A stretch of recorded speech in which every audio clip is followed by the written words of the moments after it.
Imaginez l'horizon d'une nouvelle Europe.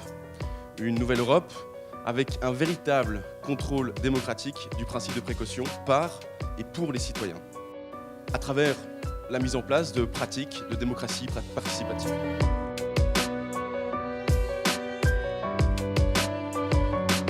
Le principe de précaution, soyons clairs, c'est un principe extrêmement utile. La première règle, c'est qu'il faut que le danger soit établi sur des bases scientifiques.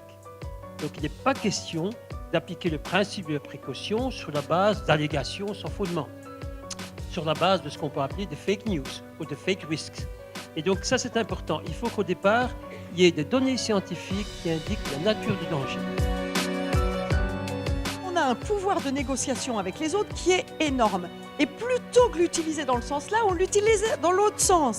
C'est-à-dire qu'on fait des accords avec les Américains, avec les Canadiens, avec les Japonais, qui nous protègent moins. Le principe de précaution est attaqué à l'OMC par la plupart de nos partenaires commerciaux, parce que les partenaires commerciaux, comme les États-Unis, qui n'appliquent pas le principe de précaution, attaquent le principe de précaution en disant que c'est une entrave à la liberté de commerce. Comment voulez-vous que la confiance ne se perde pas? Et donc si vous voulez restaurer la confiance, Marie a raison, il faut restaurer la capacité d'expertise indépendante des pouvoirs publics. Parce qu'en effet, ce qui se joue ici, c'est, si vous voulez, l'idée de soumettre toute décision politique d'abord à la logique économique. Par les élargissements qu'on a eus de l'Union européenne, les nouveaux États sont plus ultra-libéraux, mais dans le sens mauvais du terme, pas dans le bon sens comme moi. Et le problème, c'est que pour faire changer les choses à ce point de vue-là, il faudra du temps, hélas, il faudra de la pédagogie, et il faudra de mauvaises expériences que ces États auront pour faire avancer les choses. La législation sur les données personnelles est désormais uniforme pour tous les citoyens européens et pour toutes les entreprises qui traitent les données personnelles en Europe. Et le RGPD introduit également des amendes très salées pour les entreprises qui ne s'y conforment pas, étant donné qu'elles peuvent monter jusqu'à 4% du chiffre d'affaires global d'une entreprise ou 20 millions d'euros.